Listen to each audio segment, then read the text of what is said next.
മനുഷ്യർ ഈ വാശി? അല്ല പൊറുക്കുന്നില്ല എന്നോടും നിങ്ങളോടും. ഇന്ന് രാത്രി 12 മണി വരെ TV കണ്ട് കാണാനുള്ള എല്ലാ തോന്നിയാസവും കണ്ട് കിടന്നിട്ടും നേരം വെളുത്തിട്ട് പടച്ചോൻ തരുന്നില്ലേ ശ്വാസം? അല്ല ദഹിപ്പിക്കുന്നില്ല എന്റെ നിങ്ങളെ ആമാശയം? ആ അല്ല നമ്മളോട് കാണിക്കുന്നില്ലേ ഔദാര്യവും കാരുണ്യവും? അള്ളാന്റെ റസൂല് കാണിച്ചിട്ടില്ലേ നമ്മളോട് കാരുണ്യവും ഔദാര്യവും? ഒരു യുദ്ധസ്വത്ത് വീതം വെക്കുന്നതിനിടയിൽ ഒരു സ്വഹാബിക്ക് കിട്ടിയത് കുറച്ച് കുറഞ്ഞു അയാളെ ചിന്തയില്.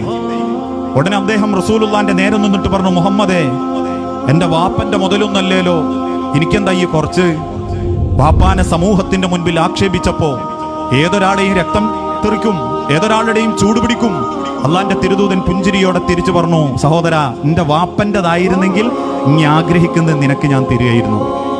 ആ അള്ളാഹ് പൊറുക്കുന്നുണ്ട്, അള്ളാന്റെ റസൂല് പൊറുക്കുന്നുണ്ട്. അതിനേക്കാളിലും ഇവിടെ കിടക്കുന്ന നമ്മക്കെന്താ മനുഷ്യർ ഇത്ര പവറ്? പിന്നെ എന്താ നമ്മക്ക് ഇത്ര വാശി?